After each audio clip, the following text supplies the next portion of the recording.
Buenas noches, bienvenidos al tema 16 de este libro que estamos llevando, este curso de Simona Pedro, de Pecador a Santo.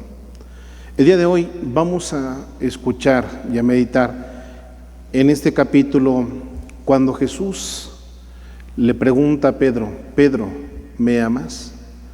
Veamos cuál es la actitud de Pedro y descubramos también cuál es nuestra actitud cuando Jesús nos pregunta también a nosotros que si verdaderamente le amamos. Bienvenidos. ¿Le has dicho sí en serio a Jesús? Pedro se lo tuvo que decir. Veamos cómo sucedió esto. María Magdalena, Juana, María la de Santiago y las demás que se hallaban con ellas estaban en el cenáculo, de vuelta del sepulcro, y contaban de la resurrección a los apóstoles, a quienes todas estas palabras les parecían como desatinos y no les creían. Pedro se levantó y corrió al sepulcro, pero allí solo encontró las vendas y el sudario. Volvió a su casa asombrado por lo sucedido. Los dos discípulos que iban de camino a Emaús se encontraron con un peregrino en el camino, quien les fue explicando las Escrituras. Por fin, en la fracción del pan, lo reconocieron. Era Jesús. Uno de ellos comentó: ¿no estaba acaso ardiendo nuestro corazón dentro de nosotros cuando nos hablaba en el camino? Y levantándose regresaron a Jerusalén a juntarse con los demás discípulos. Es interesante analizar las reacciones que la resurrección de Cristo suscitó entre quienes iban enterándose. Los soldados avisan de la noticia a los sumos sacerdotes, quienes en lugar de aceptarla sobornan, mienten y engañan al pueblo. Para ellos es preferible esto que aceptar a Jesús, con todas sus consecuencias. ¿Y tú? Cuando el Señor te llama, cuando recibes de Cristo la invitación, ¿cómo reaccionas? Porque a los sumos sacerdotes les convenía que no se supiese de la resurrección. Los mismos soldados que cuidaban el sepulcro fueron sobornados. ¿Para qué? Pues les dijeron, de entrada no se te podía escapar un soldado. ¿Por qué? Porque si no, tú pagabas con tu propia vida.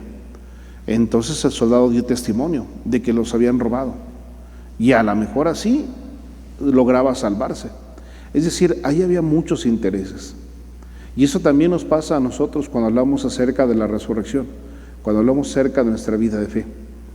De repente hay muchos intereses, y eso nos puede suceder también en los ministerios. Que un ministerio, en vez de caminar para la gloria de Dios y dar gloria a Dios con las acciones, puede ser que se convierta en un bloqueo para personas que verdaderamente quieren conocer a Jesús. Puede ser que se convierta en una barrera para quienes buscan a Dios de corazón y terminen siendo por intereses personales, que generalmente en estos grupos hay 1, 2, máximo 3, que son los que tienen intereses muy personales, que no son los de Cristo. Y esos son los que empiezan a manipular a los demás. A veces es un solo grupito y le llaman mafia. A veces son 2 bandos, 3 bandos en un mismo ministerio. Y es bien triste. Es bien triste encontrarnos estas realidades en la iglesia. Porque si no estás con un bando, estás con otro, y entonces tú dices, bueno, yo no vine a ninguno de los bandos, yo vine a seguir a Jesús. Y es bien complicado cuando estas situaciones se dan. Bueno, con los sumos sacerdotes pasa lo mismo. A ellos no les convenía la resurrección del Señor. A los soldados tampoco les convenía. Entonces, ¿qué hicieron? Bueno, unos se callaron y otros callaron, y otros difamaron que no había sido cierto, que no era verdad, y otros que solamente eran ideas de los seguidores, pero que no era realmente un hecho tangible la resurrección del Señor. Pero no tenían no sabían lo que Jesús tenía preparado. Algunos apóstoles, de hecho, también ellos dudaban. Es increíble para ellos esta maravilla. Otros la comentan azorados. Todos se encuentran a la expectativa, y de repente, cuando están hablando de esto, se presenta Jesús en medio de ellos y les dice: la paz esté con ustedes. Recordamos todos cuando escuchamos en la Pascua, en la octava de Pascua, precisamente este evangelio. Dicho esto, le mostró las manos y el costado. Y cuando están ellos en el cenáculo y están escondidos por miedo a los judíos, también a nosotros nos puede suceder esto, que también estemos relegados en nuestro ministerio, porque a lo mejor uno de nuestros encargados está duro y dale contra de nosotros. Pero nosotros, ¿por qué permanecemos? ¿Por qué no seguimos a ese encargado? Nosotros seguimos a Cristo. Y muchas veces aguantamos estoicamente muchas cosas. No es correcto que los encargados hagan esto, es verdad, no es correcto. Pero por el otro lado, tu docilidad y tu tenacidad para mantenerte firme en el servicio a Cristo, eso tiene su premio. ¿Sí? La paz esté con ustedes. Sobresaltados y asustados, creían ver el Espíritu, pero Jesús los interroga: ¿por qué se turban? ¿Por qué dudan en su corazón? Qué interesantes estas palabras. ¿Por qué se turban? ¿Por qué dudan? Pero la segunda es todavía más interesante. ¿Por qué dudan en el corazón? Si tu corazón está ardiendo y sabes que es Jesús y sabes que es de bien. Todos hemos pasado por momentos difíciles, por desilusiones, por engaños. Ha habido quienes nos han sido ventajosos en la vida, quienes nos han engañado, y nos vamos convirtiendo, nos vamos volviendo desconfiados. Que cuando verdaderamente encontramos la gracia de Dios y experimentamos su paz, a veces hasta desconfiamos. ¿Será cierto? ¿Será? Y el Señor te dice, cuando tú sientas a Jesús, Él te lo está diciendo: cuando me sientas, no desconfíes. Soy yo tu Señor, soy yo tu Salvador. Tu corazón te lo va a decir, tu corazón te lo dice. ¿Por qué dudan en su corazón? No duden. Miren mis manos y mis pies, tóquenme, véanme. Un espíritu no tiene carnes ni huesos como yo. Y como ellos no acaban de creérselo, a causa de la alegría y de que estaban asombrados, les pregunta: ¿tienen algo de comer? Le ofrecieron parte de un pez, ni siquiera uno, porque ya estaban terminando de cenar. Le ofrecieron una parte. Jesús lo tomó y comió delante de ellos. Para aquellos que llegan en un momento determinado a decir que era una visión colectiva, que realmente Jesús no había resucitado, que solamente era porque colectivamente todos se hacían a la idea y todos como: sí, yo también lo sentí, sí, yo también lo vi, sí, yo también lo percibí, pero que no existía nada y que todo era algo colectivo. No, el Señor deja bien claro, y en el Evangelio aparece bien clarito: un espíritu no come. Le ofrecieron de comer, pero Él come. No es que le ofrecieron de comer y ya se quedó ahí, no. Prueba, para que veas que también tiene un cuerpo. Ese cuerpo glorificado con el que resucitó. Es un cuerpo glorioso, sí, pero que también nos muestra y nos hace ver que es real. No solamente su presencia, sino también sus siguientes acciones. Vean. Para los enemigos de Jesús, ahora bien, la resurrección es la peor de las noticias. Ellos saben que ya no podrían intimidar a los hombres con la muerte o la opresión, porque Jesucristo acaba de vencer a la muerte y ya ha liberado a su pueblo. Muchos a veces estamos agobiados por nuestros gobernantes, que deberían de cuidarnos, pero desafortunadamente no es así.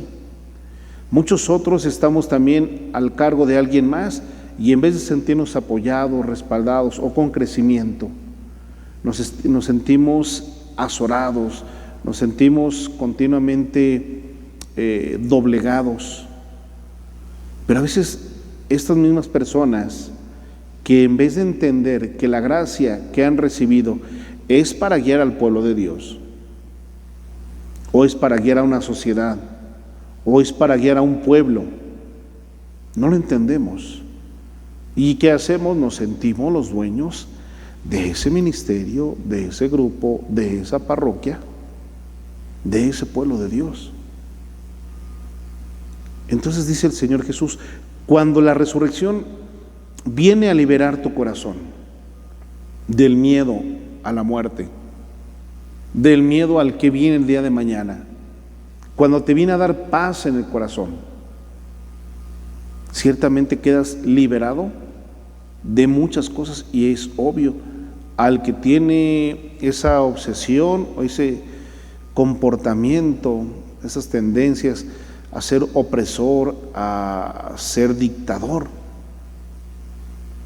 porque tenemos muchos dictadores entre nuestros ministerios.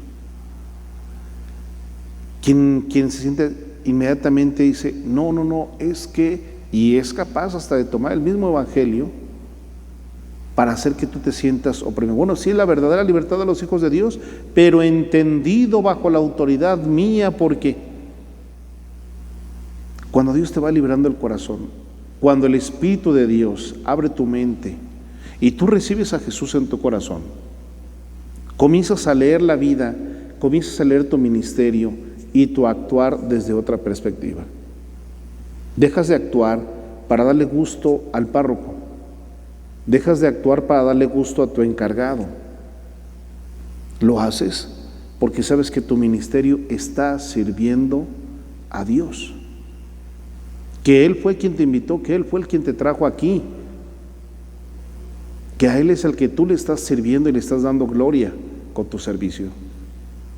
Esto, como les digo, ciertamente implica para muchas personas liberarse, pero para otros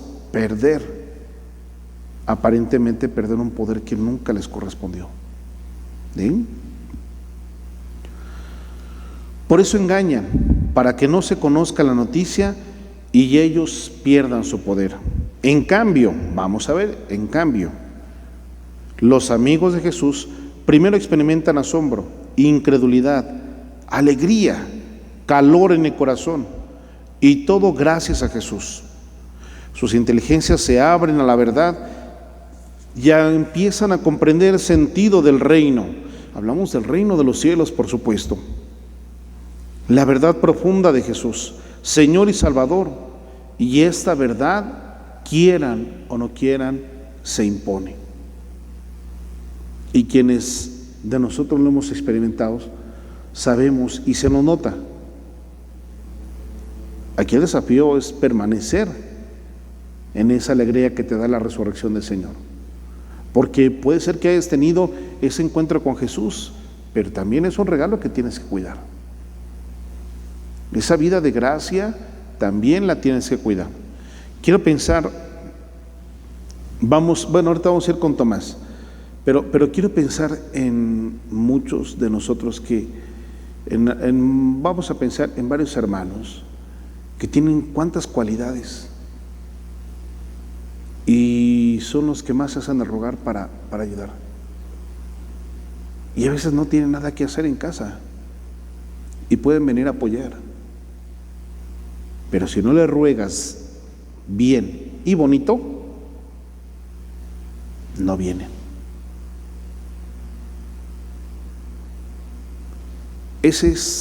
No es que no hayan recibido y no es que no hayan tenido un encuentro con Jesús.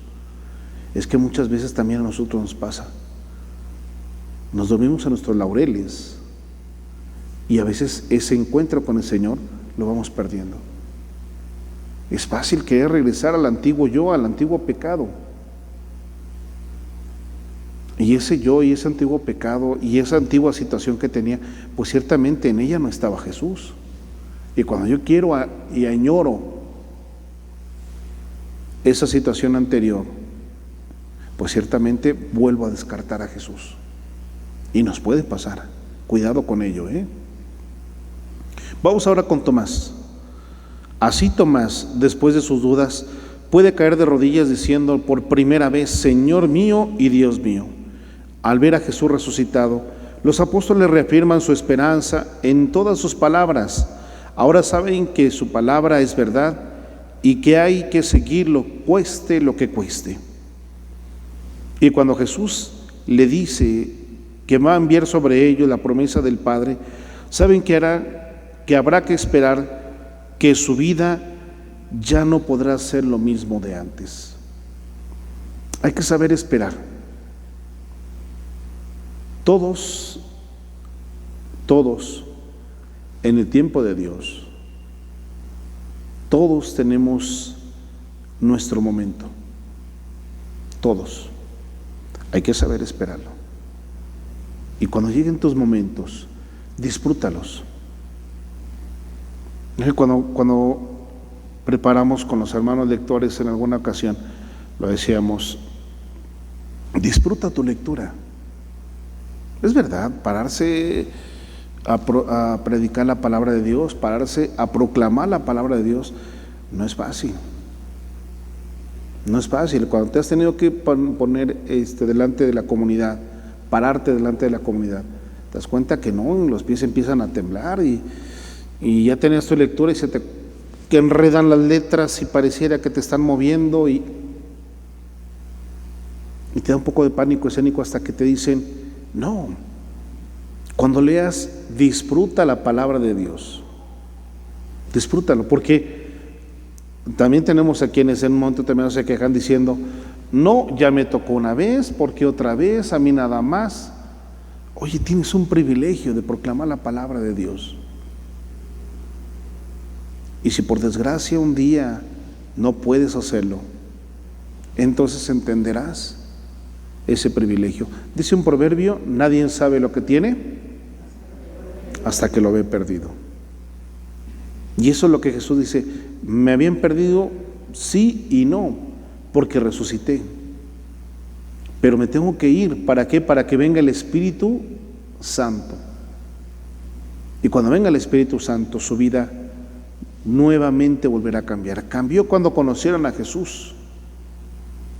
Cambió con la resurrección del Señor. Y volverá a cambiar nuevamente cuando reciban el don del Espíritu Santo. Nos cuenta la palabra de Dios que Pedro pescaba en el mar de Galilea cuando se le volvió a aparecer Jesús.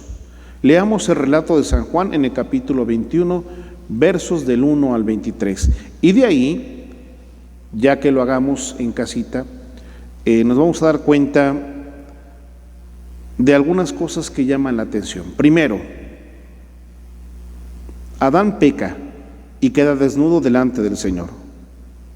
Jesús resucita y Pedro, que estaba desnudo, se viste para ir a la presencia del Señor. ¿Te das cuenta?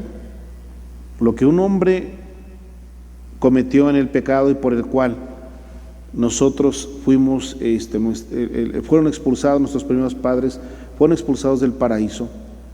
Esas puertas que se habían cerrado con Adán y Eva, con Jesús, se vuelven a abrir. ¿Sí?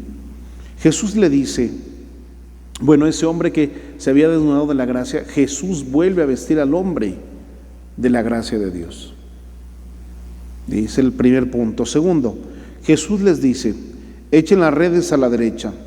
Los discípulos obedecieron. Obedecieron. Para todos los que refunfuñamos, primer signo es la obediencia, la docilidad. No quiere decir que no pienses lo que se está pidiendo. Si se te pide algo malo, tienes que decir no. Pero si te está pidiendo una acción buena, hay que ser dóciles. A veces no entendemos el porqué, pero hay que saber también ser dóciles. Los discípulos obedecieron y era tal abundancia de peces que no podían sacar la red. Pedro, quien era el experto pescador, se lanza al agua y nada al encuentro de Jesús. La palabra de Dios nos dice que los apóstoles llegaron sin dificultad a la orilla, porque Pedro estaba donde debía estar, junto a Jesús. No voy a decir más, más que estas palabras del Evangelio de Jesús: el que tenga oídos, que oiga. ¿Por qué no hubo dificultad? Porque Pedro estaba junto a Jesús.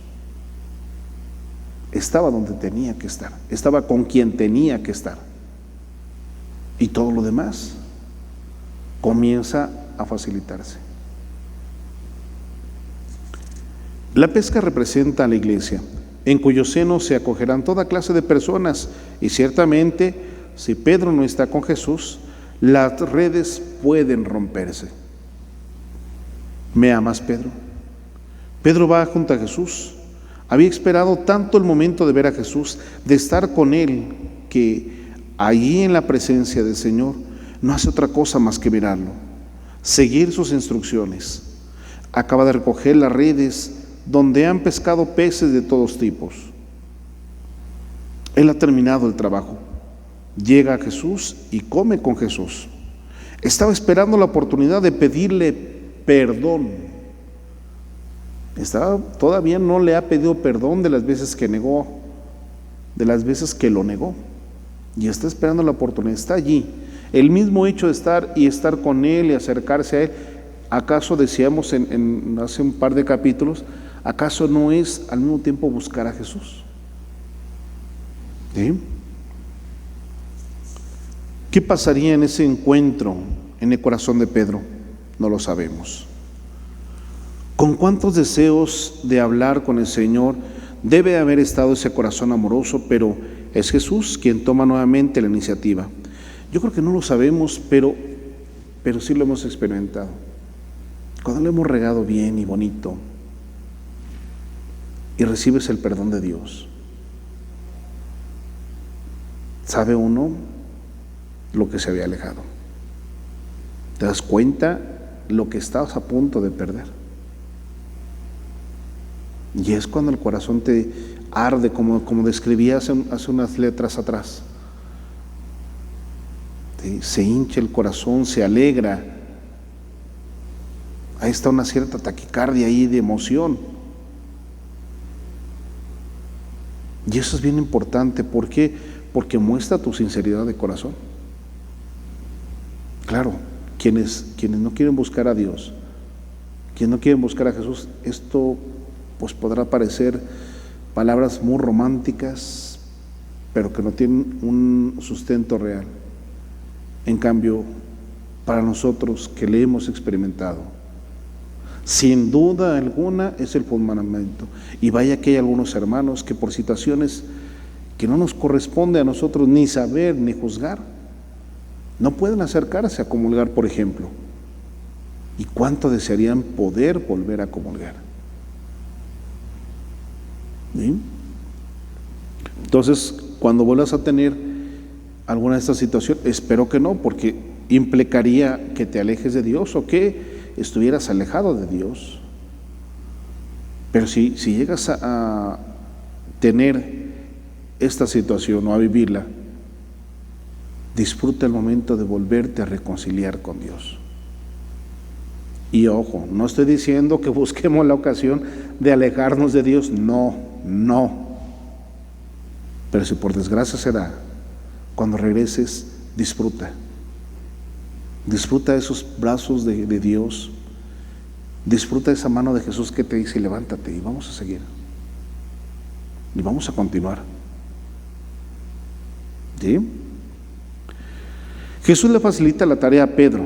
Nos cuenta la palabra de Dios que después de comer, Jesús le preguntó: Simón, hijo de Juan, ¿me amas más que a estos? Fíjense nada más. Y Pedro le contestó: sí, Señor, tú sabes que te quiero mucho. Aquí notamos un cambio muy especial en Pedro. Aunque dice: sí, Señor, yo te amo mucho más que a estos, Pedro se ha convertido ya en un hombre humilde, y esa humildad se expresa. Jesús vuelve a cuestionarlo por segunda vez: Simón, hijo de Juan, ¿me amas? Es una pregunta bien directa. Ya no les pregunta: ¿me amas más que a estos? No. Tú, a mí me amas? Ya no me compares. Ya no me compares con los demás, ni en relación a los demás. Tú, a mí, me buscas de corazón. Imagínate que Jesús te pregunta a ti, y tú buscas a Jesús de corazón. ¿Realmente le amas? ¿Realmente no solamente le quieres o estás con interés, sino realmente te pesa haber ofendido a Dios? ¿Sí hay esa contrición en tu corazón? Bueno, Pedro le contesta: sí, Señor, tú sabes que te quiero. Jesús le advierte: apacienta mis ovejas. Y se dirige a él una tercera vez: Simón, ¿me quieres? Me da la impresión de que amar es todavía más fuerte que querer. Amar es correr un riesgo. Amar es entregarse totalmente. Amar es morir por la persona amada. Querer es más suave. Querer es acercarse, es querer estar con. Jesús utiliza este querer y Pedro le contesta: Señor, tú lo sabes todo. Tú sabes que te quiero. Tú sabes que no solamente quiero estar contigo, tú sabes también que te amo. Y sabes que daría la vida por ti. Y ya no como la regué cuando te dije que daría mi vida por ti y te negué 3 veces, sino que lo haré porque me di cuenta que me equivoqué.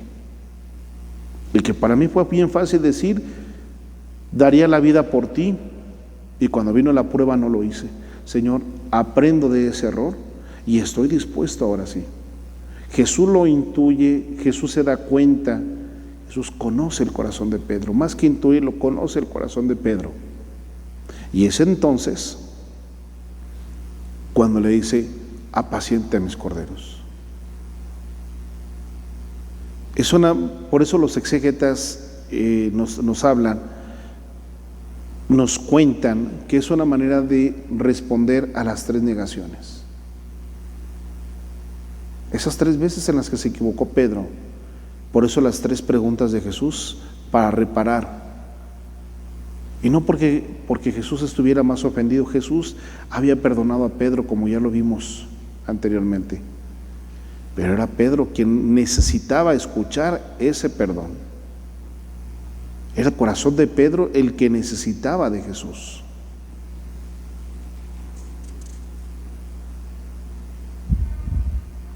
No hay más que un solo camino por el cual podemos andar, y tenemos que escoger entre las 2 rutas que se nos proponen: seguir a Jesús o alejarnos de Jesús.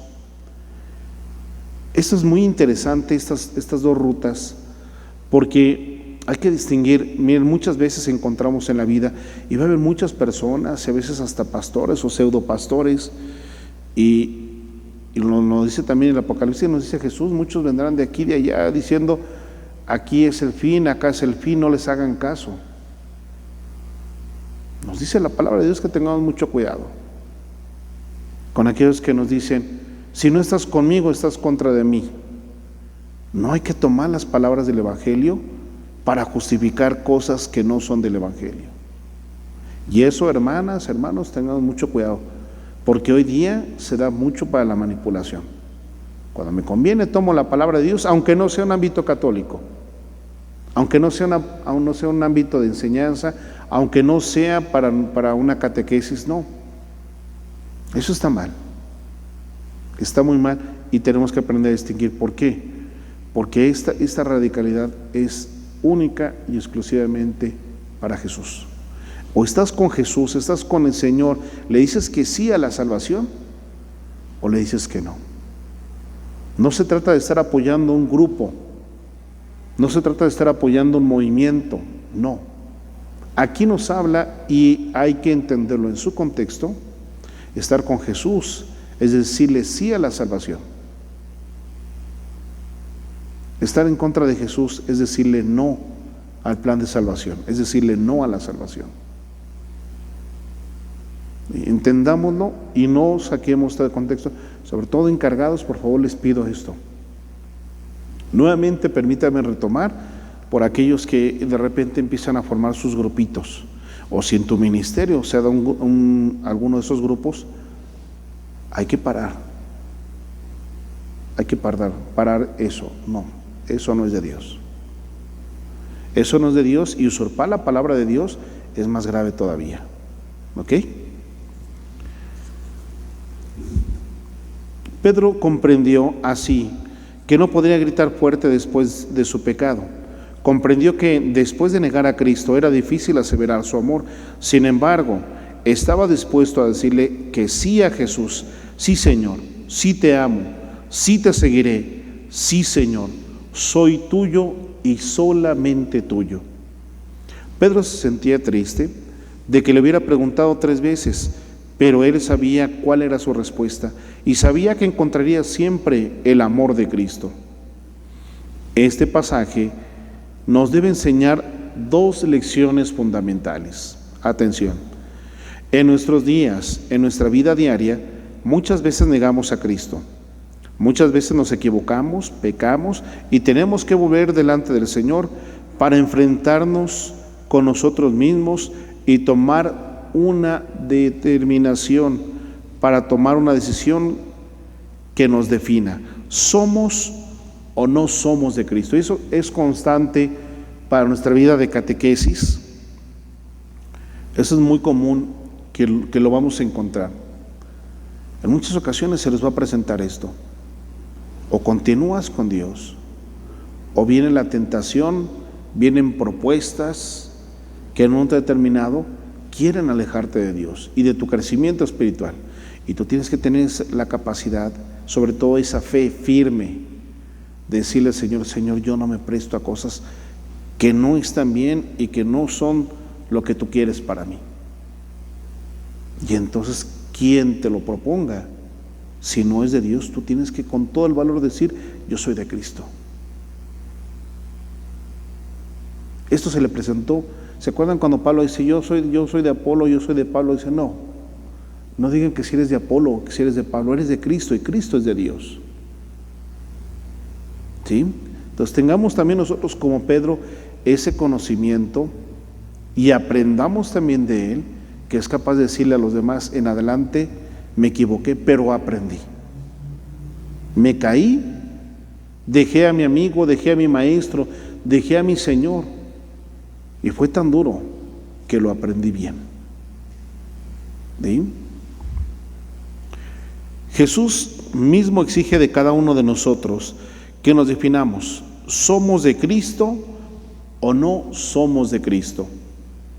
Bien, nosotros en nuestro vivir diario, ¿acaso ya nos hemos definido? Ven y sígueme, dice el Señor. Y la pregunta aquí es: ¿sí lo estás siguiendo? No les voy a decir si a mí me parece o no me parece, es algo que tú tienes que contestar. Y tú que estás siguiendo este curso, tienes que contestar: ¿sí estás siguiendo a Dios? ¿Sí le estás echando ganas? No quiere decir que ya seas perfecto, no. Te vas a dar cuenta conforme vayas avanzando y vayas creciendo que hay que seguir trabajando. No te puedes conformar. A mí me mucho la atención cuando pues desafortunadamente damos ese tinte de conformistas. Pues si algo tiene que tener el cristiano es jamás conformarse. Es un sello distintivo. ¿Por qué? Porque estás aspirando a llegar al cielo. No hay nada más alto que llegar al cielo. Pero hay que entenderlo bien. Lo veremos en el siguiente capítulo, que de hecho se nos va a tocar sobre la Torre de Babel. Hay que entenderlo en el justo sentido. No para desafiar a Dios, sino para ir creciendo, para ser mejores, aspirar a ser mejores. A veces te dicen: no aspires, es malo aspirar, porque eso te convierte en ambicioso. No, aspirar a ser bueno, aspirar a ser mejor, claro que te hace más libre, siempre y cuando lo hagas de la mano del Señor, bajo la acción del Espíritu Santo. Jesús no solamente le pregunta a Pedro: ¿me amas? Y Pedro le contesta: sí, Señor. Y Jesús agrega: está bien, ¿Te lo agradezco en el alma? No.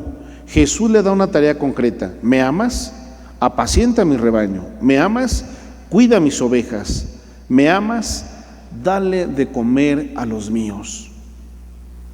Así pues, a cada uno Cristo nos pregunta lo mismo. ¿Me amas? Apacienta mi pequeña comunidad. ¿Me amas? Apacienta mi ministerio. Ese que te estoy encomendando no es tuyo. Te lo estoy encomendando. ¿Me amas? Apacienta el grupo que te estoy encomendando. ¿Va a implicar mucho esfuerzo? A veces sí y a veces también. Pero le está respondiendo a Jesús. Él sabe que tiene las cualidades. ¿Por qué Él te las dio? Necesita de tu disposición, de que tú le eches ganitas. A esta pregunta concreta de Cristo, ¿cómo le respondes? A estas encomiendas de Jesús, ¿cómo las vives? ¿Qué le respondes a Jesús? A la próxima que nos llegue ese desánimo, porque puede llegar ese desánimo de decir, ya no quiero seguir adelante, no le echan ganas mis compañeros, me dejan solo. No te me desanimes. Tú también en su momento tuviste tiempos, temporadas en las que a lo mejor no estabas tan animado.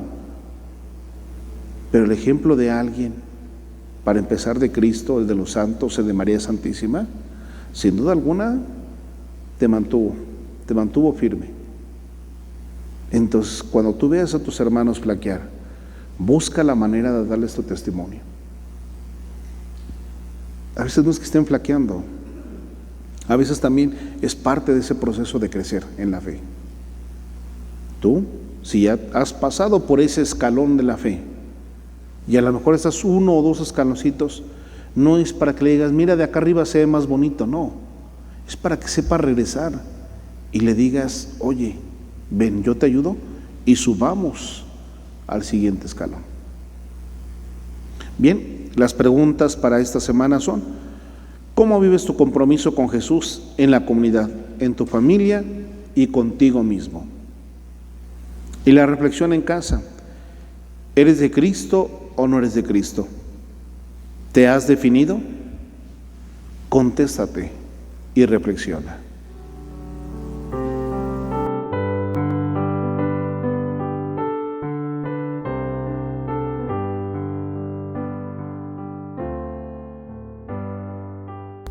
¿Me amas, Pedro?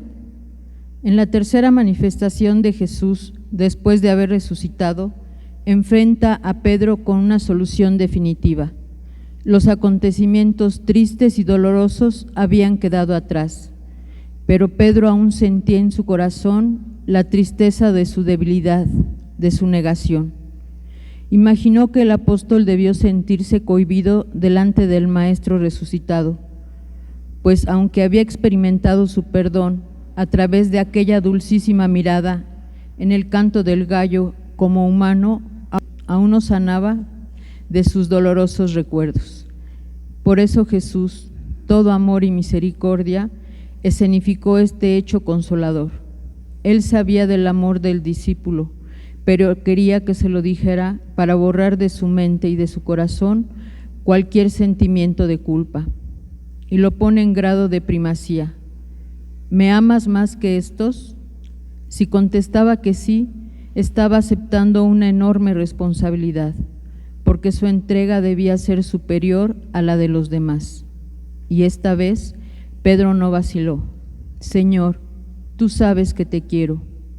Ojo con la diferencia. Ama el que tiene capacidad de dar. Quiere el que desea, el que necesita, el que carece.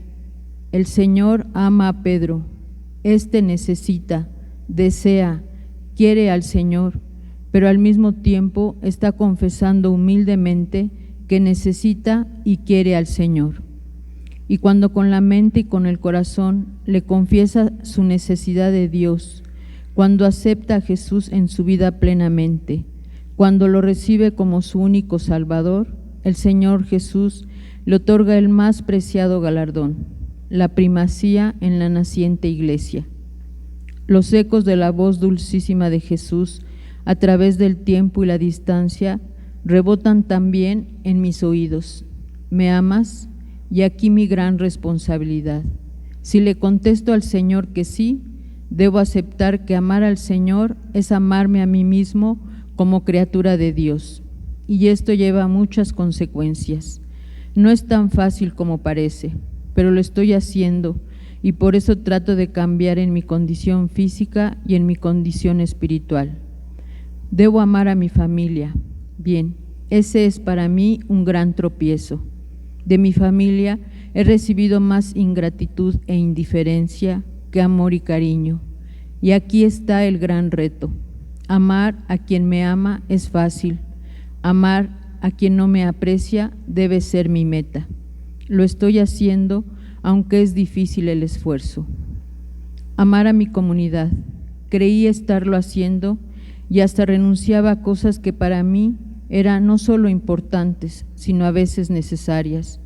Pero mi buen Padre Dios a tiempo me lo hizo descubrir. Tal vez quería parecer mejor que los demás, quizá estaba equivocado en mis formas de actuar o posiblemente quería congraciarme con las personas. Lo cierto es que el Señor permitió que esté pasando por un periodo de purificación. A veces mi condición humana me revela y me siento incomprendido o rigurosamente castigado, pero lucho por sobreponerme y recurro a lo único que me sostiene, la oración y la Eucaristía. Ahí encuentro al Señor, amándome, y entonces puedo decirle: sí, Señor, tú sabes que te quiero, tú sabes que te deseo, tú sabes que te necesito. Me estoy definiendo, quiero ser de Cristo con todas sus consecuencias, en la adversidad, en la incomprensión, en la prueba, como también en la alegría y en el triunfo. Gloria a Dios.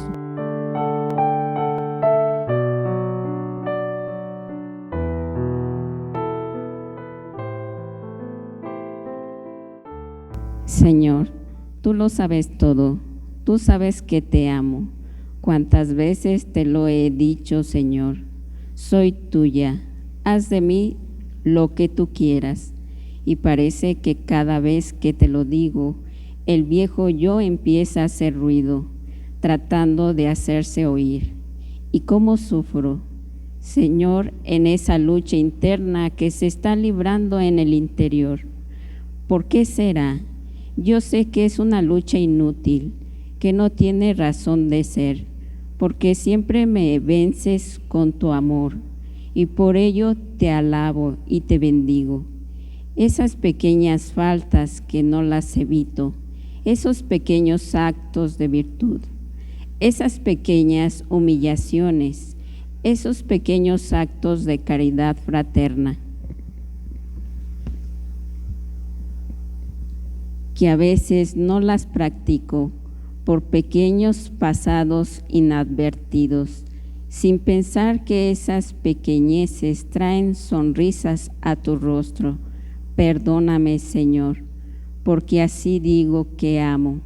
Padre, Padre bueno, ayúdame en ese anhelo de darte gusto, de no lastimarte. Quiero servir lo que me des y darte lo que me pides, con paz, con alegría, pues sé que lo que tú tienes para mí viene de tu amor infinito por mí. Quiero un corazón nuevo, herido dulcemente por tu mirada, por la caricia de tus manos. Ayúdame, Padre, a vivir en la pureza.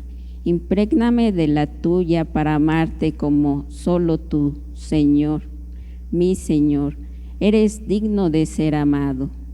Jesús, te amo, tú sabes cómo. Gloria a ti, Señor. Bien, hermanos, hemos recorrido en esta semana este caminar con Pedro, un Pedro que arrepentido busca a Jesús y no sabe cómo llegar, pero Jesús sabe que le busca de corazón. Así como Pedro, también tú y yo buscamos a Jesús de corazón y Él de hecho ya se anticipó. ¿Cuál es tu respuesta? Cuando Él te pregunte, ¿me amas?, ¿qué le vas a responder? Piénsalo, porque tu respuesta es para Jesús. Yo te bendigo en el nombre del Padre, y del Hijo, y del Espíritu Santo. Amén. Nos vemos a la próxima.